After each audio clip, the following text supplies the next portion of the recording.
2022 கொஸ்டினோட கண்டினியூஷனுங்க. ஷார்ட்ஸாக போடாமல் வீடியோவாக போடுறேன், கொஞ்சம் பார்த்து சப்போர்ட் பண்ணுங்கள். ஆரப்பாளையம் ராசபாளையம் என்று ஊர் பெயர்களுடன் பாளையத்தை சேர்த்து வழங்கிய மன்னர்கள் யார் அப்படின்னாக்க, பாளையம்னு சொன்னாலே நாயக்கர்கள் தான் வருவாங்க. நாயக்கர்கள் கீழே வந்தவங்க தான் இந்த பாளையத்தை வந்து ஆண்டிருப்பாங்க. அடுத்தது காமராசரை கல்விக்கண் திறந்தவர் என்று மனதார பாராட்டியவர் யாருனாக்கா பெரியார். பெரியவங்க தாங்க எல்லாம் மனதார பாராட்டுவாங்க.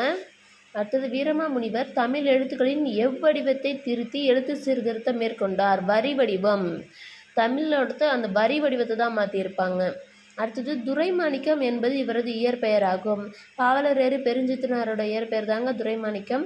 அடுத்தது சுரதாவோட இயற்பெயர் ராசகோபாலன், முடியரசனோட இயற்பெயர் துரைராசு, பாரதிதாசனோட இயற்பெயர் கனகசுப்புரத்தினம். சரிங்களா, அடுத்து பார்க்கலாமாங்க. தமிழ் பல்கலைக்கழகத்தின் தமிழ் அன்னை விருது பெற்றவர் அப்துல் ரகுமான். இங்கே பாருங்கள், இந்த கொஸ்டின் அடிக்கடி ஃப்ரீக்வெண்ட்டாக கேட்குறாங்க. ஆனால் கொஸ்டின் டைப்பையே மாற்றி மாற்றி கேட்குறாங்க. தமிழ் அன்னை விருது பெற்றவர் யாருன்னா அப்துல் ரகுமான்.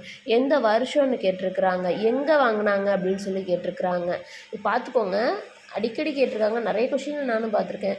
வாணிதாசன் அவர்களுக்கு பிரெஞ்சு அரசு கொடுத்த விருது செவாலியர் விருது. பிரெஞ்சு அரசு கொடுத்ததுனாலே ஒரே ஒருத்தருக்கு தாங்க, வாணிதாசன் மட்டும்தான் செவாலியர் விருது வாங்கின ஒரே கவிஞரும் இந்த வாணிதாசன் மட்டும்தாங்க. அடுத்தது இது சிவாஜி வருவார். சிவாஜியெல்லாம் நமக்கு லெசனில் கிடையாது, சிலபஸில் கிடையாது. சரிங்களா, அடுத்தது திராவிட நாட்டின் வானம்பாடி என்று பாராட்டப்பட்டவர்.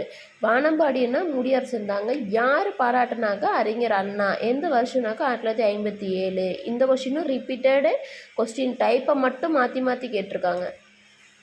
அடுத்தது தமிழகத்தின் முதல் அரசவை கவிஞராக விளங்கியவர் யார் அப்படின்னாக்க வே ராமலிங்கனார். யார் அடுத்தது செகண்டாக இருந்தவர் யார் அப்படின்னாக்க கண்ணதாசன் இருந்தாங்க. அதுக்கப்புறம் அந்த பதவியை வந்து க்ளோஸ் பண்ணியிருப்பாங்க. அடுத்தது எவ்வகை வாக்கியம் என அறிக. தென்னை மரத்துக்கு கிளைகள் இல்லை. இது ஒரு செய்தி. தென்னை மரத்து கிளைகள்ங்கிறது ஒரு செய்தி, அவ்வளோதான், செய்தி தொடர். அடுத்தது எளிதில் பொருள் விளங்கும்படி அமைந்த சொற்கள் இயற் சொற்கள் எனப்படும். விடைக்கேற்ற வினா அமைக்க. இயற் சொல் என்பது யாது? எளிதில் பொருள் விளங்கும்படி அமைந்த சொற்கள் இயற் சொற்கள், அவ்வளோதான். அடுத்தது தீயழுக்கம் என்று மிடும்பை தரும். விடைக்கேற்ற வினா அமைக்க. அதெல்லாம் ரொம்ப ஈஸியான கொஸ்டின் தாங்க. என்றும் இடும்பை தருவது எது? தீயழுக்கை தான் என்றும் இடும்பை தரும். அடுத்தது கலங்காது என்ற சொல்லின் இலக்கண குறிப்பு. கலங்காது எதிர்மறை வினையெச்சம். தூ வந்திருக்கிறதுனால அங்கே வினையெச்சம். இது கலங்காதுன்னு நெகட்டிவாக சொல்கிறதுனால எதிர்மறை வினையெச்சம். பாருங்க, சான்றோர் பாலராப சாலார் சாலார் பாலர் ஆகுபவே. இப்பாடல் அடிகள் இடம்பெற்ற நூல் புறநானூறு. அடுத்தது பொருந்தா சொல்லை கண்டறிக. பொருந்தா சொல் இது எப்படின்னா மலையூர், காட்டூர், மருதூர், மணிப்பூர். இந்த ஊர் மலையூர்னு வந்து அது குறிஞ்சி நிலத்துக்குரியதுங்க.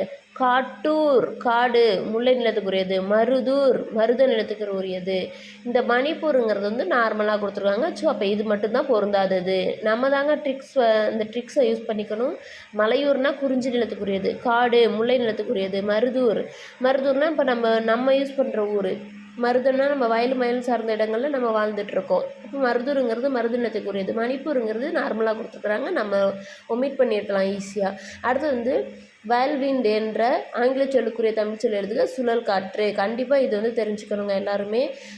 பின்னாடி புக் பேக்கில் கொடுத்துருக்குற அந்த ஆங்கில சொல்லுக்கு இணையான தமிழ் சொல் சிலபஸில் கொடுத்துருக்குறாங்க, அதனால தான் கேட்டிருக்காங்க. அடுத்தது வந்து பின்வரும் தொடரிலுள்ள பிழைகளை திருத்தி எழுதுக. மல்லிகை குளத்தில் பூக்கும் மலர் அன்று. குளத்தில் பூக்கும் மலர் அன்று. மல்லிகை வந்து குளத்தில் பூக்க மலர் அன்று. மரபு பிழையற்ற சொல்லை கண்டிருக்கு. எருதுனா எக்காலமிடும். சரிங்களா, ஆந்தை அலரும், அந்த மாதிரி கேட்டிருக்காங்க. எருது எக்காலமிடும். தேங்க்யூ.